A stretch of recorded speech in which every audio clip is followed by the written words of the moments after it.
కాశ్మీర్లో టెర్రరిస్టులతో పోరాడి ఓ సోల్జర్ తన కాలు పోగొట్టుకొని ఇంటికి వచ్చాడు. అతన్ని విధుల నుంచి తప్పించి వికలాంగులకు ఇచ్చే పెన్షన్ ఇస్తుంది గవర్నమెంట్. కానీ ఆ వికలాంగులకు ఇచ్చే పెన్షన్ మీద కూడా ట్యాక్స్ ఇస్తుంది. ఆయన వైఫ్ ఒక వీడియో చేసి ఇలా అంటుంది, కాలు పోగొట్టుకున్నందుకు ఇచ్చేది కాంపెన్సేషన్ కదా, అది ఇన్కమ్ ఎలా అవుతుంది? ట్యాక్స్ వేసేది ఇన్కమ్ మీద కదా, ఇది ఎంతవరకు న్యాయం అని ఆమె నిలదీస్తుంది. నెటిజన్లు దీన్ని బాగా వైరల్ చేస్తున్నారు. దేశం మొత్తం ఇది కరెక్ట్ కాదని చెప్తుంది.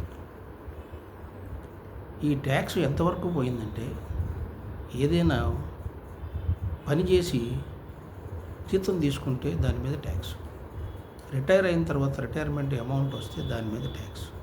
పోనీ ఈ ట్యాక్స్ పే చేసిన అమౌంట్ తీసుకెళ్ళి తర్వాత జీవితకాలానికి ఉపయోగపడుతుంది కదా అని బ్యాంకులో డిపాజిట్ చేసుకుంటే దాని మీద వచ్చే వడ్డీ మీద ట్యాక్స్. పిల్లవాడిని చదివించుకుందామని ఎడ్యుకేషన్ లోన్ తీసుకుంటే ఎడ్యుకేషన్ లోన్ మీద ఇంట్రెస్ట్ కలెక్ట్ చేస్తుంది, ఇంట్రెస్ట్ మీద మళ్ళీ ట్యాక్స్ కలెక్ట్ చేస్తుంది. ఏదైనా ఒక కాఫీ తాగితే ట్యాక్స్, ఇడ్లీలు తింటే ట్యాక్స్, ఏది చేసినా ట్యాక్స్.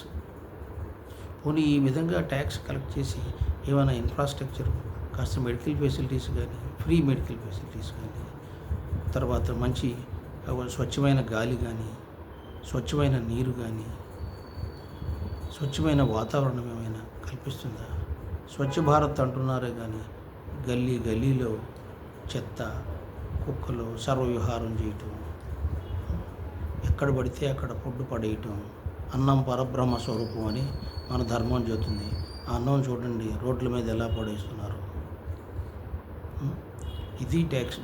ఈ ట్యాక్స్ టెర్రరిజాన్ని అందరూ ముక్త కంఠంతో ఖండించాలి.